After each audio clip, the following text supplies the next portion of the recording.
자, 안녕하세요, 여러분. 자, 문학교과서 펼치시고요. 제목 첫 번째 단원, 문학의 본질입니다.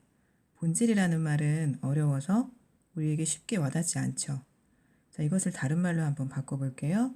자, 본질을 사전에 찾으면 근본, 고유. 자, 순 우리말로 풀으면 밑바탕으로 대체할 수 있겠습니다. 자, 첫 번째 문학의 본질 단원에서 소단원으로는 1. 문학의 미적 기능, 아름다움에 관한 것이죠. 자, 문학에 우리에게 어떤 아름다움을 줄 수 있는가? 우리는 문학에서 어떤 아름다움을 느끼는가? 자, 문학의 두 번째 단원은 문학의 인식적 윤리적 기능입니다. 문학은 우리에게 아름다움도 느끼게 해주지만 무언가를 알게 해주는, 우리에게 알을 주는군요. 여러 가지 정서적, 지적 경험을 통해 새로운 알을 줍니다. 자, 지식 또는 무엇인가를 보고 판단하는 거, 판별하는 거, 세상에 대한 분별력, 이런 것들을 우리에게 주고요. 또 문학의 중요한 기능으로 윤리적 기능이 있습니다. 자, 윤리적 기능이라는 것은 옳고 그름을 우리에게 다시 한번 따져보게 하는 것입니다. 아주 단순한 옳고 그름도 있겠지만 세상을 살다 보면 좀 더 복잡한 문제들에 우리가 휘말리게 마련이죠. 그리고 언제나 항상 옳은 판단만을 우리가 내릴 수 있는 것이 아닙니다.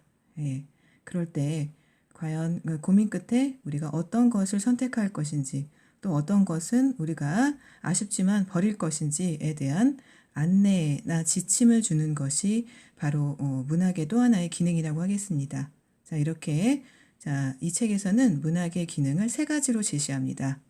문학은 미적 기능을 가지고 있고, 또 인식적 기능을 가지고 있고, 윤리적 기능을 가지고 있는데, 이 세 가지 기능에서 우리는 문학이 과연 무엇인가, 문학에 대한 정의 또는 문학의 그 본질에 다가갈 수 있겠습니다.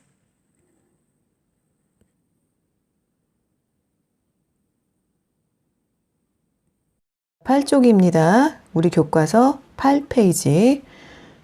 문학이란 무엇이며 문학은 어떤 기능이 있을까? 자, 이것이 바로 문학의 본질에 관련된 질문이겠습니다. 자, 본질에 다가가려면 문학이란, 그리고 문학은 어떤 기능이 있을까? 한번 살펴보겠습니다. 문학은 언어를 매개로 한 예술이다. 자, 무엇을 매개로? 언어를. 자, 매개 다른 말은 수단. 그럼 언어를 수단으로 하는 예술입니다. 다른 예술과 마찬가지로 우리 얼핏 떠오르는 거, 그림이라든지 음악이라든지, 자, 이런 것과 함께 문학 역시 아름다움을 추구한다. 아름다움을 추구하며 문학이 펼쳐놓은 아름다운 세계에 이끌려 우리의 감정은 정서적으로나 미적으로 고양될 수 있다. 여러분, 고양이라는 말은 한자어 드높이다 라는 뜻입니다. 우리는 정서적으로, 미적으로 드높아질 수 있는 것입니다. 또한 문학은 인간 세계에 대한 이해를 돕고 삶의 의미를 깨닫게 합니다. 문학을 통한 간접적인 체험, 간접적인 경험을 통해서 우리가 살고 있는 세계를 폭넓게 바라보게 해주며 우리를 깨우쳐 바른 삶의 길을 걷게 한다, 이렇게 제시되어 있습니다. 그렇다면 여러분, 선생님이 번호를 한번 매겨볼게요. 자, 우리의 감정은 정서적으로나 미적으로 고양될 수 있다. 자, 이것은 문학의 미적 기능, 인식적 기능, 윤리적 기능 가운데 맞습니다. 미적 기능에 해당하겠죠. 자, 구분을 좀 해보겠습니다. 설명을 쉽게 하기 위해서. 자, 두 번째, 문학은 인간 세계에 대한 이해를 돕는다. 자, 이것은 문학의 인식적 기능이겠죠. 이해를 돕는다. 자, 그리고 삶의 의미를 깨닫게 한다. 3번으로 해볼까요? 삶의 의미를 깨닫게 한다. 자, 이 세 번째는 바로 우리가 정확히 구분할 수는 없겠지만 이것은 좀 더 윤리적 기능에 가깝다고 볼 수 있겠습니다. 삶의 의미를 깨닫게 한다. 문학의 윤리적 기능. 자, 그 다음에 네 번째, 우리가 살고 있는 세계를 폭넓게 바라보게 해준다. 자, 여러분, 이것은 무엇일까요? 폭넓게 바라본다? 그렇습니다. 문학의 인식적 기능에 더 가깝고요.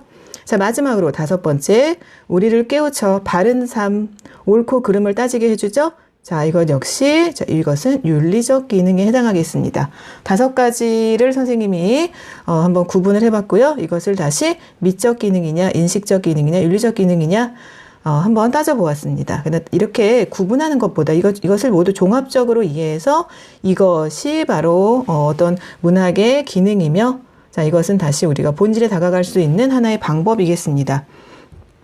이 단원에서는 우리의 삶에서 문학이 지니는 의를 살펴보고, 의라고 발음해도 좋고 의라고 발음해도 되겠습니다. 그렇죠? 자, 의를 살펴보고 문학의 수용과 생산 활동이 인간의 삶에 어떻게 기여하는지를 이해해 볼 것이다. 이러한 문학의 기능과 가치에 대한 이해를 통해 우리는 자발적으로, 우리 누가 하라고 해서 하는 거 아니죠? 자, 즐거워서 저절로 문학에 다가가는 것입니다. 자발적으로 문학을 향유하고 즐긴다라는 뜻이죠. 여러분, 향유, 즐기다. 다양한 문학 활동 속에서 자, 삶의 질을 향상하려는, 아까 삶의 질 향상하다, 고양하다 이런 거 있겠죠. 같은 표현입니다. 활동 속에서 삶의 질을 향상하려는 자세를 갖출 것이다. 여러분, 물론 삶의 질이라는 것은요, 경제적인 여유로도 우리 삶의 질을 높일 수 있고, 건강에 의해서도 삶의 질을 높일 수 있겠습니다. 하지만 여기서 다루는 것은 예술과 또 아름다움과 관련한 것이고, 이러한 것들은, 특히 문학은 우리에게 이러한 아름다움의 기능을 함으로써 우리 삶이 좀 더 고양될 수 있도록, 드높아질 수 있도록 하는 그러한 핵심 기능을 가지고 있다고 볼 수 있습니다.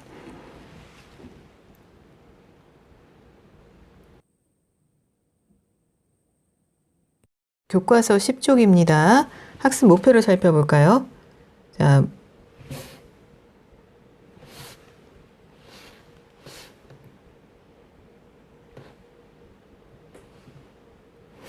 자, 교과서 10쪽입니다. 학습 목표를 살펴볼까요? 문학이 정서적, 미적으로 삶을 고양함을 이해한다. 자, 우리가 문학 작품을 읽으면 우리의 삶이 좀 더 고양되는데, 자, 이것은 왜냐? 우리가 아름다움을 느낄 수 있기 때문입니다. 이것은 단지 시에서만 느끼는 것이 아니고 문학의 다양한 갈래, 우리 1학년 때 배웠죠? 네, 시, 소설, 수필, 희곡, 이 4가지 갈래에 대해서 배웠습니다. 이 모든 갈래를 통해 우리는 아름다움을 맛볼 수 있고, 이를 통해 좀 더 고차원적인 어떤 정서의 함양을 느낄 수 있고요.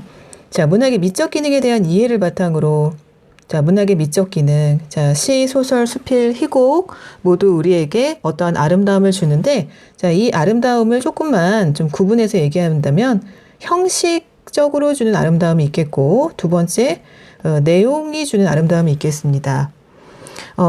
시, 소설, 수필, 희곡 모두 형식상으로 우리에게 아름다움을 느낄 수 있게 하지만, 특히 시를 통해서 배운다면 이런 형식이 주는 아름다움, 예를 들어 운율이라든지 리듬감이라든지 이런 걸 통해서 좀 더 여러분에게 확실하게 문학의 형식이 주는 아름다움을 전달할 수 있기에, 자, 이번 단원에서는 김영랑의 시 모란이 피기까지는을 통해서 한번 문학의 미적 기능에 대해서 알아보겠습니다. 자, 여기 5월에 어느 봄날의 길인가 봅니다.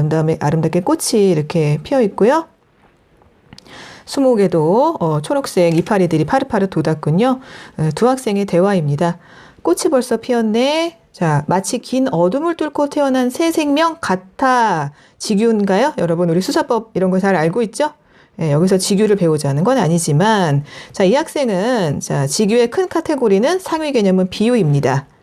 비유는요, 여러분, 견줄 비자에 깨우칠 유자입니다. 자, 견주다 비, 그 다음에 깨우칠 유입니다. 그러면 견주어서 무엇인가 참 뜻을 깨우치게 하는 것이 바로 비유의 방법이고, 이 안에 여러분이 잘 알고 있는 직유, 은유, 대유 이런 것들이 들어있지요. 자, 꽃이 벌써 피었네. 마치 긴 어둠을 뚫고 태어난 새 생명 같아. 굉장히 아름답게 표현했어요. 옆에 있는 친구가 이렇게 말합니다. 방금 네가 한 말 정말 아름답다. 참 문학적이야. 우리가 이런 말을 두고서 문학적이야. 너 문학소녀야. 자, 이렇게 얘기를 하죠. 자, 우리는 아름다움이 느껴지는 문장, 표현에 흔히 문학적이라는 표현을 씁니다. 이 파란 옷 입은 친구처럼. 그렇다면 우리가 문학에서 아름다움을 느끼는 이유는 무엇일까? 대체 어디에서 왜 우리는 아름다움을 느끼고 기쁨을 맛볼 수 있는 것일까요? 자, 한번 알아봅시다.